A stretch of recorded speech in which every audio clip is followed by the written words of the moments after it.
When I say the word cult, it conjures up a lot of familiar imagery and disturbing emotions.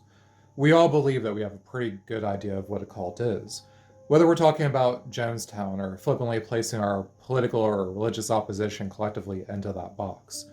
You may not be wrong. A cult is defined as a social group with unusual religious, spiritual, or philosophical beliefs, or its common interest in a particular personality, objective, or goal. But this definition is a controversial one, as it relies entirely too much on how others perceive said group, all while not addressing the real elephant in the room of who is it harming. And how cult mentality has evolved into our modern world has become so widespread, so divergent from how pop culture and the media have shaped our minds to perceive the subject, that who it's harming today might actually be you. We'll title this tape Planet Earth About to be Recycled. Your only chance to evacuate is to leave with us. Everyone is familiar with the stereotypical cult. You have the leader, one person who holds the most power, money, and influence. This person makes the rules and stipulates the rewards for those following them. They define reality. Directly below, you have the inner circle, powerful and influential in their own right. They act as enforcers for the leader. They have authority over those below themselves, but are never imbued with the ability to hold the leader to any form of accountability. Take one step down, and you have the followers. People we commonly view as those brainwashed rank-and-file victims who fall desperately into a place in their lives that allowed them to get ensnared by evil forces. Cults which perfectly fall in line with that description still exist today just as much as they always have, and I have no illusions about whether or not this video from a random guy on YouTube is going to change any chance of that happening in the future. It's possible that they will always exist because, after all, they work to obfuscate what they really are. They hold a distinctive appeal to people who find themselves in those desperate places I mentioned earlier. But if you'll know something about the hierarchical structure of the traditional cult, you might see something else there that strikes a familiar chord in your mind. Something you've seen before, but not in the context of a malevolent group of brainwashed masses. You've seen it whenever the media talks about pyramid schemes. A classic pyramid scheme is a business model, and I'm using that term loosely, where the flow of cash is reliant on new recruitment. They are unsustainable, designed to fail everyone but those at the very top, and technically illegal in the United States. But there's a workaround to every law. In this case, it takes the form of multi-level marketing schemes. Chances are you know what they are and may have had someone try to recruit you into one. The pitch always sounds the same. Getting one of these messages is so commonplace in America that it's almost comical at this point. We have a tendency not to take it seriously when we see someone fall into the MLM trap. We see someone who's looking for the fastest, easiest way to make a buck, and it's believed that the worst that can happen is they find themselves in a slightly worse financial position than before. But MLMs are as much a culture as they are a cash grab. Time and time again, you hear the proponents of them employing extremely standard cult tactics, trying to isolate you from anyone and everyone who isn't on board with what they represent. They tell you that if you're not succeeding, then it's your fault for not working hard enough. Much in the same way that a cult will tell you that your success is directly tied to your level of devotion, and much in the same way that I can easily segue this entire conversation by calling attention to how faith healers and televangelists will say that if their messages or blessings aren't working for you, then it's your lack of faith which is to blame. Let's solve all the problems. Let's figure out the babysitters. Let's carpool. Let's share hotel rooms. Let's do whatever we got to do in order to be able to make this happen. Let's eliminate all the excuses. Let's go have an adventure. Let's go do something outrageous. Let's change our family history for forever. If you're starting to see how all of these things are interconnected and extremely pervasive in our society, strap yourself in, because the rabbit hole is going to go a lot deeper than you think. It's important to maintain a degree of objectivity here, because as I said earlier, our current definition of what a cult is has a lot to do with public perception, what side of an argument you happen to fall on, or the popularity of what a group is espousing. But there are three things, I believe, which makes a cult what it is. One is whether or not they foster an alternative reality. Well, I was as skeptical, but you know, when you have leukemia and someone Stay with me, people, because this is as woo-woo as I know woo-woo. how this sounds. It sounds woo-woo. like Yeah. woo. It sounds crazy. The surgery, this is a guy who can do surgery to 1,000 people in a room at the same time. There are things in this world which are debatable, and things which just simply aren't. 2 plus 2 will always equal 4. January 2nd comes after January 1st, and Hammurabi was not a founding father of the United States. These are things which are objective facts, no matter where in the world you happen to be standing. A popular example is if I were to tell you that a mass shooting never happened, and all of the supposed victims were actors, yet I never provide any evidence which stands up to even the most entry levels of legal scrutiny. I tried to make this channel in any way political, but you really can't talk about cults as an American without looking at our political system. From the example I just gave, we can move directly onto cult sign number 2. They foster an us versus them mentality. Strike and strike and strike and strike and strike and strike and strike and strike and strike and strike until you have victory. For every enemy that is aligned against you, let there be that we would strike the ground, for you will give us victory, God. I hear a sound of abundance of rain. I hear a sound of victory. I hear a sound of shouting and singing. I hear a sound of victory. I hear a sound of an abundance of rain. I hear a sound of victory. Democrats versus Republicans, liberals versus conservatives, they are the most divisive concepts in our nation today because we fold every single little thing into that battle. The most extreme amongst us have characterized it not as normal people with differing viewpoints, but as a battle between good and evil, where dark forces are trying to convert your children into Satan and steal your very soul. You may have the impression that you can glean my political affiliation from the last point I made, but I assure you I don't believe the problem to be one-sided. On the other side of InfoWars, you have the Palmer Report, where you find the Gateway Pundit. You will also see the shadow of Occupy Democrats. All sites which spread rampant misinformation in an effort to demonize anyone and everyone they see as the other, and all are very successful at it. Fostering that us versus them mentality is one of the most basic things cults do, and I can't think of one example of a cult which doesn't do so. The entire world is against us, we're on the right path, and we make each other strong through our unity. These are all common messages which work in tandem to break down your sense of self and bring you more in line with their way of thinking. And liberals believe their intentions are the purest. If that sounds like theology and not public policy, that's because it is theology. Modern liberalism is a religious movement. It's a replacement for the Protestant Christianity that the left works so hard to undermine and destroy. Pure evil. Now, every time you turn around, people are pushing the boundaries. We don't like this definition of the family. We want to redefine it. We don't like this rule. We don't like this law. We don't like these restraints. We want to do what we want to do, with whom we want to do it, when we want to do it. Finally, God says, okay, go for it, man. The restraints are gone. The restraining force in the world, the church, the followers of Christ, will no longer be there stopping it or speaking out against it. All hell is literally going to break loose. This, combined with my previous point, creates an atmosphere of isolation where mature discourse and deviation from the accepted dogma are no longer tolerated. Which brings me to my final point. They do objective harm. Cults seldom force anyone to do anything outright. The atmosphere they create is one which either terrifies you, enrages you, or guilts you into obedience. But the script gets flipped, and that submission is conceptualized as power. Fringe beliefs become entrenched as the norm, and everyone else is either merely dumb or actively plotting against you.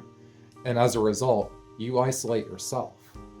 You devote all of your time and resources into the group instead of worrying about yourself, and your social circle gets gradually replaced until it exclusively becomes an echo chamber. The group becomes your only lifeline in a hostile world, and the leader of that group is the one you will look to for safety, which is a perfect position for a leader to be in if they want to use you for something. People have gone bankrupt funneling money to gurus. They've given up their families at the direction of self-proclaimed holy men. They've killed because of the lies which politicized media personalities have spread. If you're wondering what this life looks like, here is a list of things that were forbidden. Dating, television, science, ambitious females. Those things are so dangerous. Clapping loudly after a performance. God only gets the glory with a soft clap. Also forbidden, psychiatry, dancing, happiness, freedom, adorable baby puppies. But don't worry, there was still so much in the assembly that we could enjoy, like kale. Creepy men. Climate change denial. Pyramid schemes were a big thing. Weird diets. Also enjoyable anxiety, sorrow, depression. Untreated, okay, because psychiatry is for unbelievers. I decided to pull the white power music from the inventory when I became too embarrassed to sell it in front of my new friends. And of course, the store couldn't sustain itself, so I had to close it. At that same time, I lost nearly everything in my life. I used it as an opportunity to walk away from the movement that I'd been a part of for 8 years, the only identity, community, and purpose that I'd really known for most of my life. So I had nobody. I lost my livelihood because I closed the store. I didn't have a great relationship with my parents, even though they tried. And my wife and children left me because I hadn't left the movement and disengaged quickly enough. And give you a chance to raise your income. Praise God. You missed a place to shout right there that you need to get used to this now. Amen. Glory to God. Of course, all of our offerings will go toward the outreaches of Kenneth Copeland Ministries and especially Kenneth Copeland Ministries Canada, and it is and the territories under which the Canadian office is. Sigama. Det vraiment on va bröver just to cinema hantetke. En und genyan dos sisik pukula namen bremenesto. Stellogla hamalana lelo lendile enkren in stelest karatak. Americans have a desire to believe in the mystical, to believe that Dead Sea salt has magical properties, despite the fact that sodium chloride is the same damn thing no matter where you get it from. We want to believe that we're special, that a psychic can tell us that there's a great future in store for us for the low price of $4 per minute. And millions of us want to believe that by rights, we're already rich people. We're just being held back by others, and some guy with a TV show or a $20 book can tell us how to rise up and overcome our enemies. Social media has allowed every con artist with a data plan the perfect avenue to get inside your head. They don't have to keep you locked up in a compound for days on end without food or sleep to work the way you think, because there's already a massive infrastructure designed to bombard you constantly with every twisted thought you can imagine.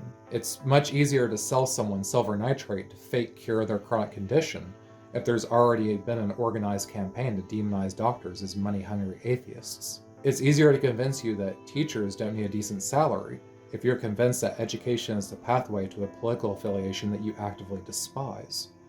These are real-world examples which come together in households across the country to make alternate realities the norm. And while those microclimates of fake news and bad science aren't what we typically think of as cults in their own right, you have to see the similarities by now. Civilizations evolve over time. Economies and governments become more complex, new religions rise, new languages are created, cultures become more diverse, definitions change. YouTube gurus, media personalities, MLM spokespeople, etc., they all have the traditional hallmarks of a classic cult with just a few minor differences. Those differences are just things they did away with because our culture today is so receptive to their messages that they don't need to deprive us of food or sleep to make us susceptible to being brainwashed. We will gleefully do that ourselves, and their messages are by and large things we already want to believe. If you already believe that dark, shadowy figures control the world and are trying to take away your freedom, then I won't be held to the same standard of evidence a skeptic would hold me to if I claimed that 9/11 was an inside job, or that COVID was created by lizard people from Mars. There's an entire planet full of desperate people. People with mental illnesses and people with the ego required to believe that they have right what 1,000 people with a PhD get wrong. Propagating a cult mentality in the 21st century is about knowing your audience and finding that button to push that will keep them locked into what you have to sell. It's about promoting fear, distrust, or hate, then allowing your victims to do the legwork for you. Whether their end goal is to sell you a product, a lifestyle, or just to get ad revenue, their existence and tactics are commonplace now. I helped my 9 tell their friends and their friends' friends and their friends' friends. In 2.5 years, it spread to over 5,000 orders across 50 states. So now I'm going to get into just how we get started, right? How do we get started with this thing? How do we get rolling? Things like that. As TK stated, you simply become a customer of the product. Our entire company is online, just like Amazon.com. Never going to find this stuff on a store, on a shelf, anything like that. The desire to conceptualize conforming to the mainstream as surrendering to corrupt authority. The desire to escape the rat race and become truly financially independent. The desire to cure your health problems when doctor after doctor has failed. These are all avenues that the most predatory amongst us have used to invade your social media feeds. It's why in the year 2022, you can do more with one meme than a 1970s cult leader could do with an army, or how a 5-minute video on YouTube can do more right now than a book from a 1990s media personality. I often think about the people in my own family who have fallen into these traps. The day you start hearing your uncle talk about how dinosaur bones were put here by the devil to sell museum tickets, or you have a cousin tell you about an exciting new business opportunity, is the day a lot of us realize that we're going to have to be keeping our distance from these people. Otherwise, you risk falling into the same tar pit they have, and it sucks. No one wants to write off a friend or a family member. Humans are inherently social creatures by and large. We derive strength from numbers. But you can't logic someone out of illogical beliefs. All we can try to do is limit the avenues of attack those who would take advantage of others have to work with. This means building strong educational foundations, and most of all, maintaining a society where desperation isn't viewed as an acceptable state of life. So thanks for watching. If you found this video to be enjoyable or educational, please hit those like and subscribe buttons. I went in a different direction with this video when it comes to my presentation style, and I'd love to hear any feedback on it or the content I covered today. Until next time. So the one or the mind that was in Jesus, what? That mind is in me? You'll have to decide that for yourself. I must admit that I am here again, that I'm here saying exactly the same thing that I said then, trying to say it in today's language, trying to hope that for your sakes you can see what we have to offer you, for our Father offers you life.